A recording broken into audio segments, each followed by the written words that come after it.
Ladies and gentlemen, welcome to the History Cloak channel. I'm Mr. McGee. On today's episode, we're going to take a look at the U.S. Constitution, and specifically the 5 major compromises of the U.S. Constitution. Now, when I say compromises, what I mean is that throughout the Constitutional Convention, you had different sides who were opposed to each other and debated fiercely. Well, guess what? Eventually, those two sides had to reach a compromise that would preserve the United States and also allow the government to function. We're going to take a look and analyze those 5 compromises and see why they were important to the creation of the United States. So, ladies and gentlemen, let's begin. The Constitutional Convention met in Philadelphia, Pennsylvania from May 25th, 1787 all the way until September 17th, 1787. 12 of the 13 states, minus Rhode Island, sent representatives to this convention with the goal of changing the Articles of Confederation. Now, if you remember from last episode, we talked about the fact that the Articles of Confederation were so weak that the country was not going to survive. Well, the goal of the representatives coming to Philadelphia was to change the Articles of Confederation. But when they got there, the first thing they did was scrap the Articles of Confederation and say, hey, you know what? We're just going to start from scratch and write a new document. And that, of course, would become the U.S. Constitution. All told, there were 55 representatives at the convention, ranging in age from Jonathan Dayton, who was the youngest at 26, all the way to Benjamin Franklin, who was the oldest at 81. George Washington was elected president of the Constitutional Convention, which was no surprise, given his leadership, his character, and the fact that he had emerged from the Revolutionary War as the hero of the United States. Now, on top of him being there were also many notable people that you know today, like James Madison, Alexander Hamilton, Benjamin Franklin, and other famous founding fathers that you may not have heard of, like Gouverneur Morris and Charles Pinckney. Altogether, these members' job was to come up with a new document for a new country. So let's take a look at the compromises. The 5 compromises are as follows. Number 1, the Great Compromise, also called the Connecticut Compromise. Number 2, the Slave Trade Compromise. Number 3, the Commerce Compromise.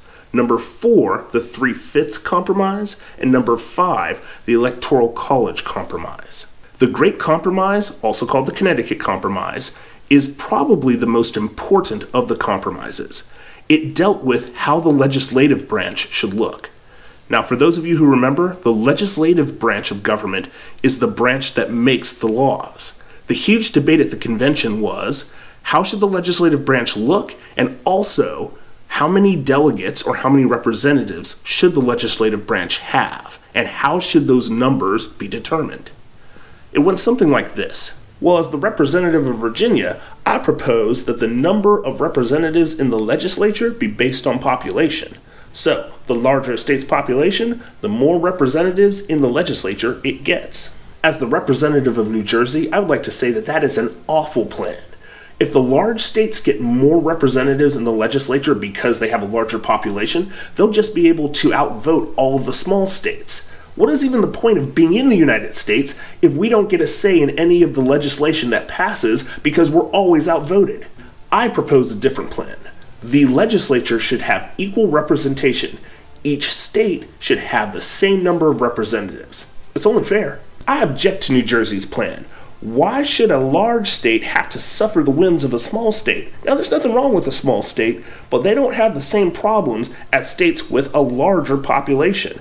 And since there are more small states with small populations, we will be at the mercy of those small states who won't want to vote for things that us large states need. Both of you, stop. Now, listen up. As the representative of Connecticut, this is my one shot at glory. I mean, nobody pays attention to Connecticut unless it's college basketball. So pay attention. Now, New Jersey, you want representation to be equal among all the states. Virginia, you want representation based on population. I have an idea. In our legislature, let's create 2 divisions.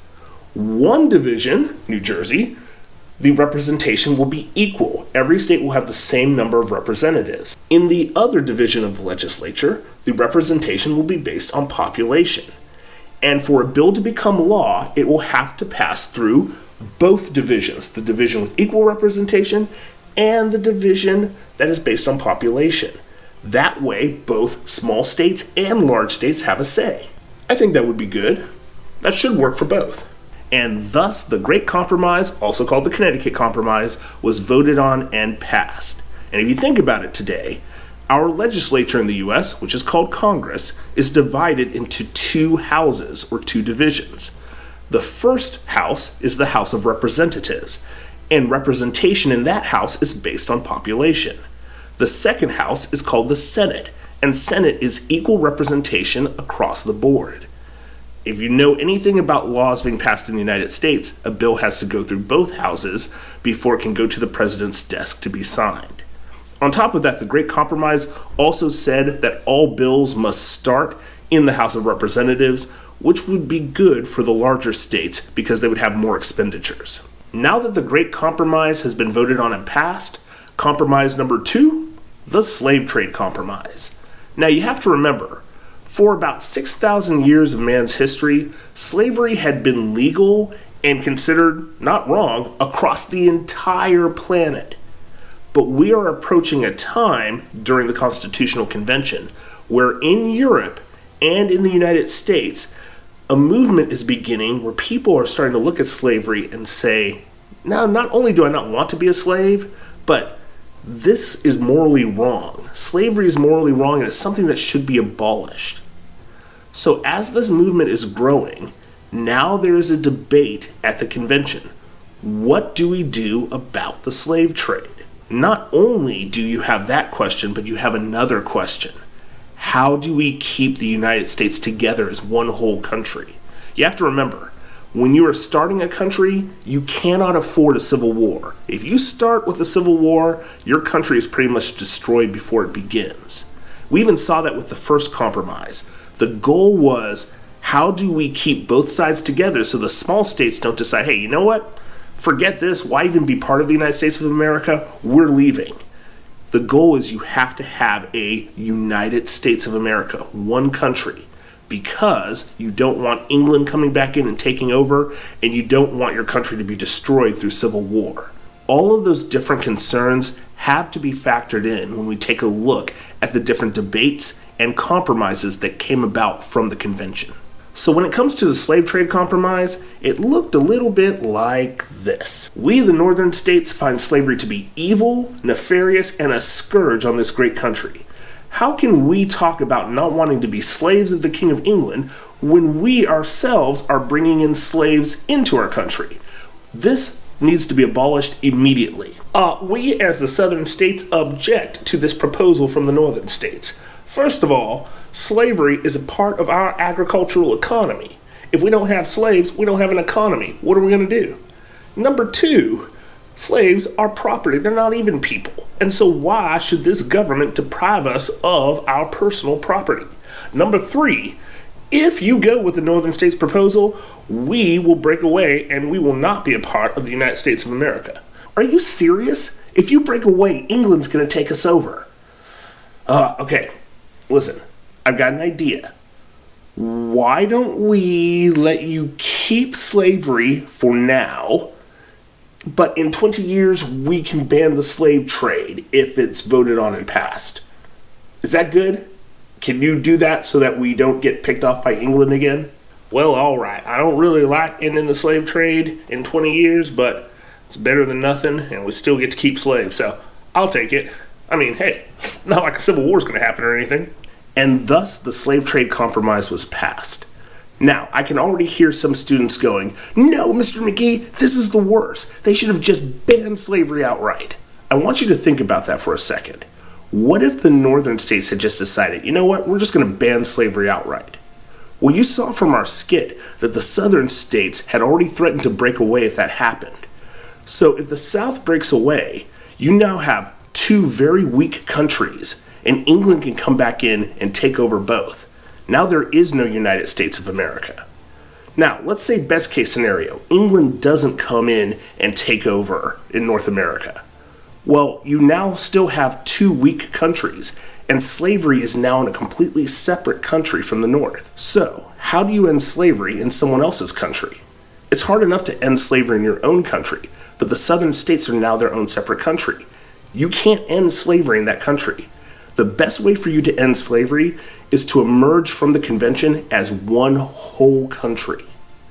Then you can deal with that issue. Even if it's not in your generation, you can set rules in place, like the slave trade compromise, that allows future generations to be able to ban the slave trade and get one step closer to ending slavery. Had it not been for the slave trade compromise, slavery would not have been ended in the United States. The South would have become their own separate country, and that would have been terrible for black people today. Number 3, the Commerce Compromise. Now, the word commerce means trade, and trading is the buying and selling of goods. Now, why is this going to impact the debates at the convention? Well, the northern states are manufacturing states. Manufacturing means to take raw goods and turn them into usable goods through factories or things like that. So that is manufacturing. Whereas the southern states are agricultural states. They grow raw goods and either ship them to the north or they ship them overseas to Europe.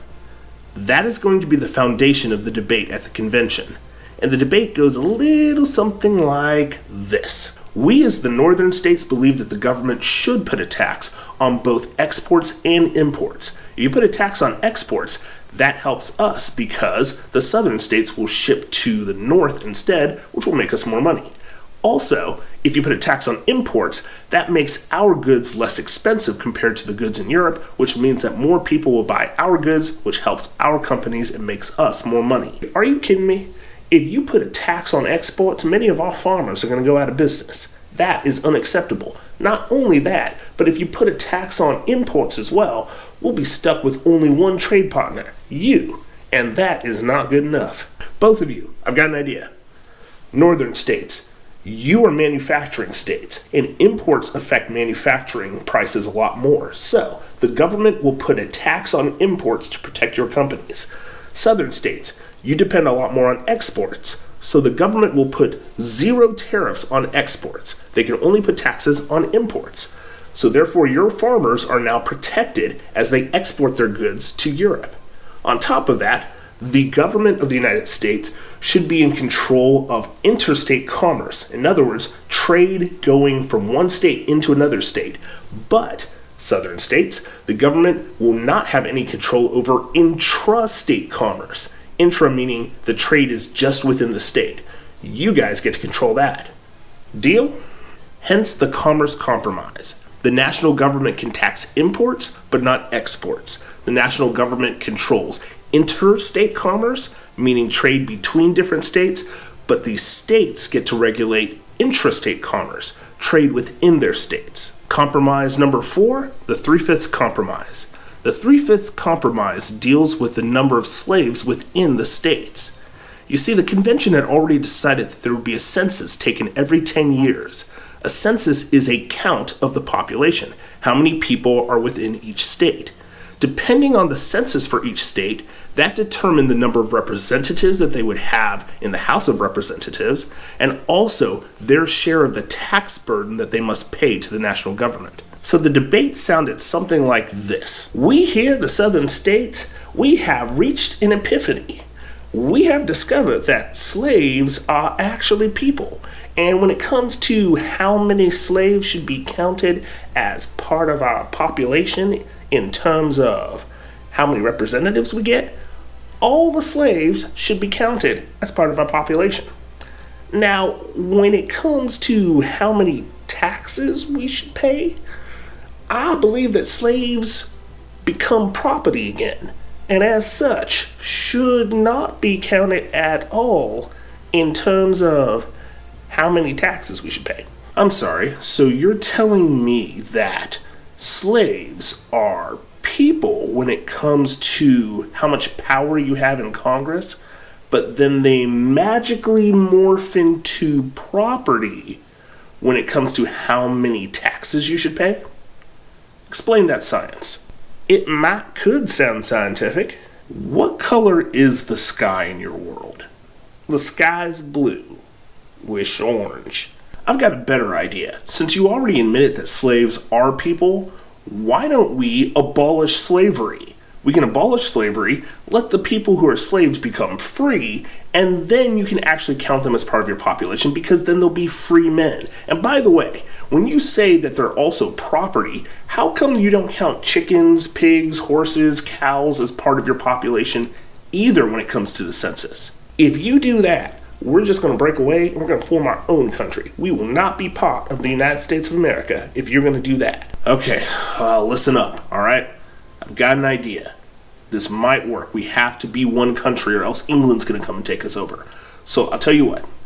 You can count 60% of your slaves, or 3 out of 5 slaves, as part of the population for the census in terms of both representation in Congress and taxation. Is that good enough for you? Well, okay, I guess we'll go ahead and do that. 3 out of 5 slaves can be counted as part of the population, 60%. I mean, I'll take it. I don't know why you're all hung up on this whole slavery thing. I mean, it's not like slavery's going to come to define us or anything. Hence, the 3/5 compromise. Now, unfortunately, today in the United States, there's a sizable percentage of people who think that the 3/5 compromise was a debate about not wanting slaves to be seen as a whole human being, so we'll just count them as 3/5 of a human being. That couldn't be farther from the truth. The truth of the 3/5 compromise was it dealt with census data. In other words, how many slaves do the southern slave states get to count as part of their population?